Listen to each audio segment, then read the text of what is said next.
मी जेव्हा मुख्यमंत्री झालो त्यावेळेस मी आणि देवेंद्र फडणवीसजी यांनी मिळून मुंबईमध्ये महायुतीच्या माध्यमातून जी काही रस्ते काँक्रीटचं काम असेल, STPचं काम असेल, त्याचबरोबर सुशोभीकरणाची कामं असतील, बाळासाहेब ठाकरे आपला दवाखाना काम असेल, आरोग्य सुविधा असतील, कोस्टल रोड असेल, त्याचबरोबर मेट्रोची कामं असतील, अनेक मुंबई महापालिकेच्या हद्दीमध्ये अटल सेतू असेल, टोल मुंबईतले सगळे एंट्री पॉईंटचे टोल माफ करणं असेल, हे सगळं जे केलं तेव्हा निवडणुका नव्हत्या. निवडणुका डोळ्यासमोर ठेवून आम्ही कुठलाही निर्णय घेतला नाही आणि त्यामुळे आज आपण पाहतोय की मुंबई बदलती आहे, मुंबईचा विकास होतो आहे. मुंबईमध्ये आज आपण लोकांना अपेक्षित असलेलं मुंबई हे आर्थिक राजधानी आपल्या देशाची आहे आणि त्यामुळे मुंबईमध्ये जगभरातले लोक येतात आणि त्याप्रमाणे मुंबई लोकांना अपेक्षित असलेली मुंबई आपल्याला या ठिकाणी लोकांना हवी आहे. आज म्हणून मोठी मोठी उद्यानं असतील. आज महालक्ष्मी रेसकोर्समध्ये 125 एकर जमीन आपण सेंट्रल पार्कसाठी घेतली आणि त्याचबरोबर हे जे काही कोस्टल रोडच्या बाजूचं जवळपास 200 एकरचं उद्यान हे आपण दोन्ही मिळून जोडतो आहे. म्हणजे मुंबईमध्ये 300 एकरचं सेंट्रल पार्क, अगदी महालक्ष्मी रेसकोर्समध्ये 125 एकर जमीन आपण सेंट्रल पार्कसाठी घेतली आणि त्याचबरोबर हे जे काही कोस्टल रोडच्या बाजूचं जवळपास 200 एकरचं उद्यान हे आपण दोन्ही मिळून जोडतो आहे. म्हणजे मुंबईमध्ये 300 एकरचं सेंट्रल पार्क, अगदी आंतरराष्ट्रीय दर्जाचा हा मोठा ऑक्सिजन पार्क या लोकांसाठी तयार होतो आहे. लहान मुलांसाठी, मोठ्यांसाठी, वृद्धांसाठी सगळ्यांना त्याचा आनंद घेता येईल. हे अशा प्रकारची मोठी कामं या ठिकाणी आपण केलेली आहेत आणि ही कामं जी आहेत ही कामं जी लोकांपर्यंत पॉझिटिव्हली पोचवली पाहिजे आणि म्हणून आपले जे नगरसेवक आहेत त्यांच्याबरोबर आज चर्चा झाली. त्यांच्याही काही अडचणी आहेत, त्यांच्या ज्या काही विकासाची कामं जी आहेत, वॉर्डमधली जी काही समस्या ज्या आहेत, अडचणी आहेत, ते समजावून घेण्याचं काम आज या ठिकाणी केलेलं आहे. आणि सगळ्यांना एकच मी सांगितलं की आपण शिवसेना 80% समाजकारण 20% राजकारण हे बाळासाहेबांचा आपल्याला जो काही मूलभूत मंत्र बाळासाहेबांनी दिलेला आहे त्याचं आचरण करण्याचं काम आम्ही या ठिकाणी करतो आहे. शिवसेना प्रमुखांचे विचार पुढे नेण्याचं काम करतो आहे. आनंदीगे साहेबांची शिकवण जी आहे सर्वसामान्य माणसाला न्याय देण्याचं काम या ठिकाणी आम्ही करतो आणि म्हणून आज सर्व नगरसेवकांनी त्यांच्या भागातल्या ज्या काही कामं असतील ती या ठिकाणी सांगितली, त्याचाही आढावा घेतला आणि त्याचबरोबर मोठ्या आपण जे काही नवीन गृहनिर्माण धोरण जे आहे ते आपण केलं आहे. आज मुंबईतला माणूस मुंबईच्या बाहेर फेकला गेला आहे आणि म्हणून नवीन गृहनिर्माण धोरणामध्ये परवडणारी घरं, परवडणारी भाड्याची घरं, त्याचबरोबर जे आमच्या भगिनी ज्या आहेत त्या नोकरदार भगिनी आहेत त्यांच्यासाठी घरं, गिरणी कामगारांसाठी घरं आणि त्याचबरोबर स्टुडंट जे विद्यार्थी आहेत त्यांच्यासाठी घरं आणि त्याचबरोबर ज्येष्ठांसाठी देखील या ठिकाणी घरं, अशा प्रकारचं सर्व समावेशक आणि मग ज्या इमारतींचा पुनर्विकास थांबलेला आहे मग ते SRAचा असेल, म्हाडाचा असेल, सेजच्या बिल्डिंग असतील, नॉन सेजच्या बिल्डिंग असतील, जे डेव्हलपरने रखडवलेले प्रकल्प असतील, याला चालना देण्यासाठी आम्ही फक्त SRA आणि म्हाडा नाही, त्यामध्ये MMRDA, शिडको, MIDC, MSRDC, BMC, Mumbai महापालिका, महाप्रीत या सर्व सरकारी ज्या काही प्राधिकरणं आहेत त्यांना देखील त्यामध्ये घेतलेलं आहे आणि म्हणून पुढच्या 5 वर्षामध्ये 35 लाख घरं बांधण्याचं एक टार्गेट आहे.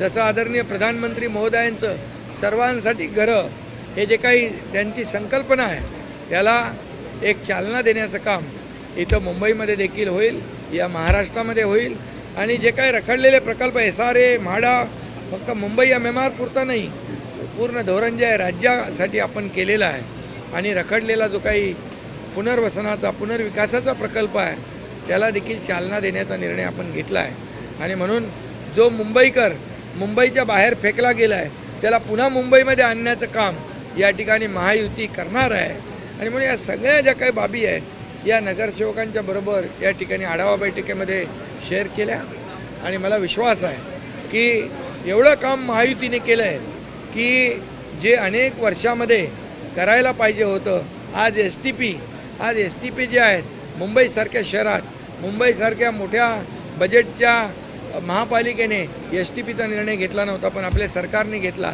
आज समुद्रात जाणारं अशुद्ध पाणी काळं पाणी या एस टी पीमुळे शुद्ध पाणी या ठिकाणी जाणार त्याच्यामुळे प्रदूषण कमी होणार. या सगळ्या गोष्टी ज्या आहेत प्रदूषण कमी करण्यासाठी मोठ्या प्रमाणामध्ये अर्बन फॉरेस्ट आपण करतो आहे. आज बाळासाहेब ठाकरे आपला दवाखाना आपण सुरू केलेल्या वार्डामध्ये या ठिकाणी कोस्टल अटल सेतू तर आपण पाहताच आहे त्याचा फायदा काय. मेट्रोचे प्रकल्प रखडलेले ते आपण मार्गी लावतो आहे. टप्प्याटप्प्याने आपण पुढं जातो आहे. मुंबईतली वाहतूक कोंडी दूर करण्यासाठी या ठिकाणी जे पश्चिम द्रुतगती मार्ग आहे त्याला देखील आपण वाहतूक कोंडी दूर करण्यासाठी आपण आता जो बांद्रा सी लिंक आहे तो वर्सोवापर्यंत घेऊन जातो आहे. वर्सोवा टू भाईंदर टू विरार हे देखील आपण करतो आहे. इकडे जो ईस्टर्न एक्सप्रेस आहे वेस्टर्न एक्सप्रेसची वाहतूक कोंडी दूर झाली पाहिजे. ईस्टर्न एक्सप्रेसची वाहतूक कोंडी दूर झाली पाहिजे. यासाठी देखील आपण छेडानगरपासून ते डायरेक्ट ठाण्यापासून पुढं फाउंटनपर्यंत आपण एलिव्हेटेड रस्ता नेतो आहे. आपण कोस्टल रोड करतो आहे. बायपास आपण करतो आहे. त्यामुळे मुंबईतली वाहतूक कोंडी दूर झाली पाहिजे. यासाठी रस्त्याचं काँक्रिटीकरण तर आपण करतोच आहे परंतु त्याबरोबर रिंग रोड देखील आपण करतो आहे. आपण जो एक टनेल आहे ठाण्याचा ठाणे बोरिवली आणि त्याचबरोबर इथे एक करतो मुलुंड गोरेगाव या टनेलच्या माध्यमातून देखील मुंबई जोडण्याचं काम या ठिकाणी करतो आहे. त्याचबरोबर सगळ्यात मोठा महत्त्वाचा काम आपण 5 एंट्री पॉईंट जे टोलचे ते देखील रद्द केले ते देखील बंद केले. यामुळे देखील मुंबईकरांना दिलासा मिळालेला आहे आणि अनेक कामं आहेत ती सगळी मी इथे बोलू इच्छित नाही पण या सर्व महायुतीच्या कामांमुळे मुंबई महापालिकेत मुंबईकर महायुतीला जसं विधानसभेमध्ये लँडस्लाईड मॅन्डेट दिलं तसंच या मुंबई महापालिकेच्या निवडणुकीमध्ये एक मोठं यश आणि लँडस्लाईड मॅन्डेट या मुंबई महापालिकेच्या निवडणुकीत देखील मिळेल आणि महायुतीचाच भगवा मुंबई महापालिकेवर फडकल्याशिवाय राहणार नाही हा विश्वास देखील या ठिकाणी सर्वांनी व्यक्त केलेला आहे. सर दुसरीकडे निवडणुका म्हटलं की युत्या आणि आघाड्यांची चर्चा जोरदार होते. यावेळी देखील निवडणुकीत महायुतीचाच भगवा हा पुन्हा एकदा महानगरपालिकेवरती फडकेल. काय नेमकं जागा वाटपासंदर्भात काही चर्चा वगैरे झाली आहे का? अरे बाबा अजून निवडणुका जाहीर झालेल्या नाहीत. सगळं योग्य वेळी सगळं होईल. महायुती म्हणून आम्ही निवडणुकीला सामोरं जातो आहे. महायुती म्हणून मुंबई महापालिकेवर भगवा फडकेल हा विश्वास या ठिकाणी व्यक्त करतो. आता निवडणुका जाहीर झाल्यानंतर महायुती महाआघाडी जे काय आहे ते सगळं पुढे येईल. सर घरांचा प्रश्न खूप मोठा आहे. धोकादायक इमारतीचा प्रश्न खूप मोठा आहे. कसं बघतो तो तर सगळा तो प्रामुख्याने आम्ही हाती घेतला आहे. लोकांना हक्काचं घर पाहिजे. लोकांना आता विकास जो आहे रस्ते वॉटर गटर मीटर हे तर सगळं आपण करतोच आहे. आपण प्रकल्प करतोय पण हक्काचं घर ज्या मिळालं पाहिजे त्यांच्या स्वप्नातलं घर मिळालं पाहिजे म्हणून 35 लाख घरं जी आहेत आमचं टार्गेट आहे. बाळासाहेबांचं स्वप्न होतं 40 लाख घरांना लोकांना मोफत घरं देण्याचं.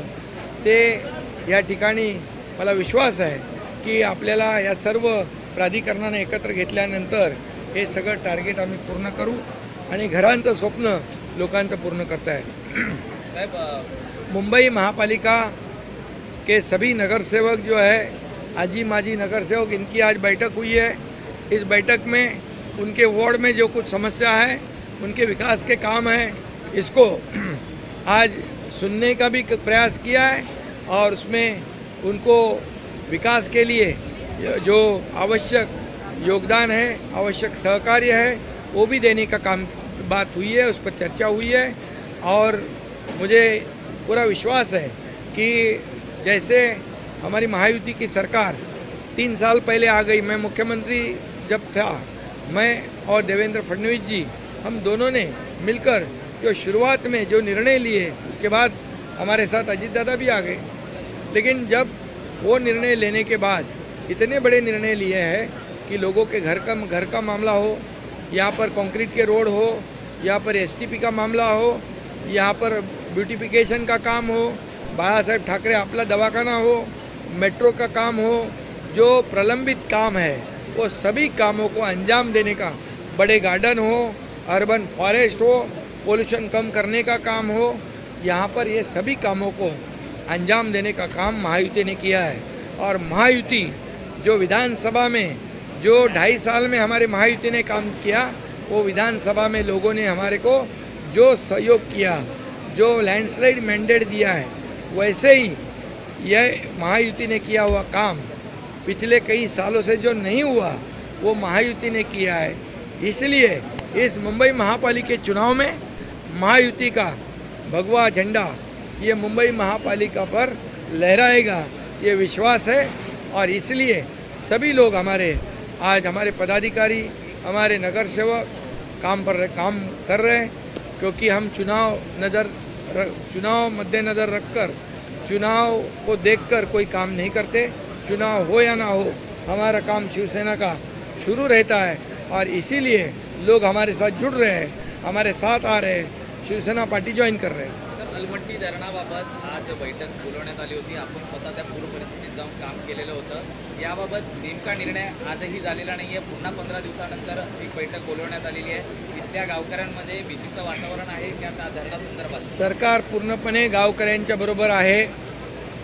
पूर्ण त्या भागातल्या लोकांना कुठल्याही प्रकारचा त्रास होणार नाही यासाठी सरकार लोकांच्या पाठीशी खंबीरपणे आहे. त्यासाठी जे जे काही करावं लागेल ते सगळं केलं जाईल. मुख्यमंत्री आणि मी आणि आणखी आमचे जे काही मंत्री होते यांच्याबरोबर आज सोबत चर्चा झालेली आहे. शिंदे साहब, विजय वडेट्टीवार का एक बार फिर से विवादित बयान सामने आया है. 15,000 अभी देखो ये मुंबई सर विषय महत्त्वाचा आहे. काँग्रेसचे नेते हिशोब मागतायत पाकिस्तानवरती केलेल्या हल्ल्याबाबत. काय सांगाल? जे युद्ध आहे, युद्धात हिशोब मागितला जातोय, किती दारुगोळा टाकला आणि किती काय झाला. विजय वडेट्टीवारांनी तसं वक्तव्य केलेलं आहे की 15,000च्या मिसाईलला 15 लाखाचं उत्तर दिलं जातं. हिशोब द्या. खरं म्हणजे आपल्या देशाच्या जे सीमेवर लढले, जे पाकिस्तानबरोबर लढले, त्यांच्या कामगिरीवर प्रश्नचिन्ह उपस्थित करणं म्हणजे हे अतिशय दुर्दैवी आहे. याचा निषेध करावा तेवढा थोडा आहे. मी आपल्याला एवढंच सांगतो, जे आज विचारतायत, काँग्रेसचे अध्यक्ष असतील, आणखी कोणी खरगेजी आहेत आणि कोणी आणखी विचारलं असेल, त्यांना मी एवढंच विचारतो, 26/11च्या बॉम्बस्फोटमध्ये केवढे लोक मेले त्यांचा हिशोब पाकिस्तानला विचारतात का? ते बॉम्बस्फोटमध्ये किती लोक मारले गेले त्यांचा हिशोब पाकिस्तानला विचारतात का? ते संसदेवर हल्ला झाला त्याचा हिशोब विचारतात का? जे सैनिक आपले सीमेवर लढले त्यांची मुंडकी छाटून पाकिस्तानमध्ये घेऊन गेले आतंकवादी, त्यांचा हिशोब विचारतात का? खरं म्हणजे अशा प्रकारचा देशभक्तीवर, राष्ट्रभक्तीवर आणि पाकिस्तानला जे चोख उत्तर दिलं, पाकिस्तानला धडा शिकवला, यासाठी या सैनिकांच्या, जवानांच्या, आदरणीय प्रधानमंत्री महोदयांच्या पाठीशी अख्खा देश उभा आहे. हे लोक जे विचारत आहेत हे दुर्दैवी आहे. आणि खरं म्हणजे राजकारण करायला खूप जागा आहे.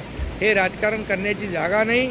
या देशातली जनता अशा प्रकारचं वक्तव्य करणाऱ्याला धडा शिकवल्याशिवाय राहणार नाही. शिंदे साहब, हिंदी में जानना चाहेंगे, जिस तरह से राहुल गांधी, मल्लिकार्जुन खड़गे, विजय वडेट्टीवार लगातार इस तरह के बयान सामने आ रहे हैं, विवादित बयान है, जो कि देखिए, हमारे सेना के जवानों ने जो शौर्य दिखाया है और पाकिस्तान को जो जवाब या उसको सबक सिखाया है, ये तारीफ़ काबिल है. ईंट का जवाब पत्थर से दिया है. हमारे प्रधानमंत्री जी मोदी जी बोले अगर गोली आएगी तो उसका जवाब तो गोलों से दिया जाएगा. ये देशभक्ति है. ये हमारे सेना के जवानों के पीछे खड़े रहने की बात है. और मैं तो कहूँगा कि पाकिस्तान को अब खुलेआम प्रधानमंत्री जी ने कहा है एक भी दहशतवादी हमला होगा तो इसको युद्ध समझा जाएगा। अभी सिर्फ पीओके के ऊपर चर्चा होगी और दहशतवाद खत्म होने पर चर्चा होगी। ये इनके पीछे खड़ा रहना चाहिए सब लोगों ने, देश तो खड़ा है। अभी जो ऐसे बातें करते हैं, बेतुकी बातें करते हैं, ये हमारे जवानों के शौर्य पर, वीरता के ऊपर, जो कई जवान हमारे शहीद हो गए हैं उनके ऊपर ऐसा सवाल पूछना ये बहुत ही दुर्भाग्यपूर्ण है। ये इसकी कड़ी निंदा मैं करता हूँ, इसका निषेध मैं करता हूँ। उन्होंने तो हमारे लोगों की, जितने लोग पहलगाम में जिनकी जान गई, जो बेकसूर लोग मारे गए, उनका हिसाब पाकिस्तान से क्यों नहीं पूछ रहे? 26/11 का हमला हुआ, मुंबई में सैकड़ों लोग मारे गए, उनका हिसाब पाकिस्तान से क्यों नहीं पूछ रहे? ये बम स्फोट हुए, उसमें कई लोग मारे गए, क्यों उनका हिसाब नहीं पूछ रहे? तो इनको मैं अभी कुछ बुरा नहीं कहूँगा, क्योंकि मैं ऐसे समय पर ये सब लोगों को इतनी तो समझ होनी चाहिए कि ये मूर्खतापूर्ण बात है। ये हमारे देश के जवानों पे, उनके कर्तृत्व पर, उनके शहादत पर लगाया हुआ सवाल है और इसलिए कोई भी जनता इनको माफ़ नहीं करेगी। ये जितने देश के खिलाफ बात करेंगे, जवानों के खिलाफ बात करेंगे, मोदी जी ने तो जो आज पाकिस्तान को सबक सिखाया है, ये हमारा ब्रह्मोस जो है, ब्रह्मोस ने हमने प्रिसाइज अटैक किया है, हमने सिविलियन पे अटैक नहीं किया है, सिर्फ आतंकवादियों के अड्डे तहस नहस कर दिए है। आतंकवादी के जनाजे में वहाँ की मिलिट्री जाती है, वहाँ के राज्यकर्ता जाते हैं, क्या है उनको सवाल नहीं पूछना चाहिए? इन्होंने उनको क्यों सवाल नहीं पूछते? जिन्होंने शहादत दी है, जो बलिदान हुआ है, उनसे सवाल पूछते हैं। ये बहुत ही दुर्भाग्यपूर्ण है और ये देशवासी इनको इसका जवाब जरूर देंगे। शिंदे साहब, एक महत्वपूर्ण सवाल है, क्योंकि भूसे साहब भी यहाँ पर हैं। उत्तराखंड सरकार ने एक महत्वपूर्ण फैसला लिया है कि ऑपरेशन सिंदूर विद्यार्थियों को पढ़ाया जाएगा, मदरसों में बच्चों को पढ़ाया जाएगा। क्या महाराष्ट्र सरकार इस प्रकार की किसी पाठ्यक्रम को लाने के बारे में सोच रही है या आगे चलकर ऐसा कुछ शामिल किया जा सकता है? देखिए, ऑपरेशन सिंदूर का तो स्वागत पूरे देशवासियों ने किया है। हमारे बहनों का सिंदूर मिटाने का काम जिन्होंने किया है, उनको तो सबक सिखाने का काम हमारे जवानों ने किया है। इसलिए ये ऑपरेशन सिंदूर जो है ये कामयाब हुआ है। ऑपरेशन सिंदूर के लिए प्रधानमंत्री हो, हमारे सेना के जवान हो, इनकी वाहवाह पूरे देशवासियों ने की है। तो ये ऑपरेशन सिंदूर जो है ये हमारे लिए एक मिसाल है और निश्चित रूप से इसके बारे में मुख्यमंत्री जी और हम लोग मिलकर चर्चा करने के बाद निर्णय लेंगे। शिंदे साहेब, माजी आमदार अनिल गोटे यांनी आरोप केले, धुळ्यातील शासकीय दुसरा उमेदवार 5 कोटीचा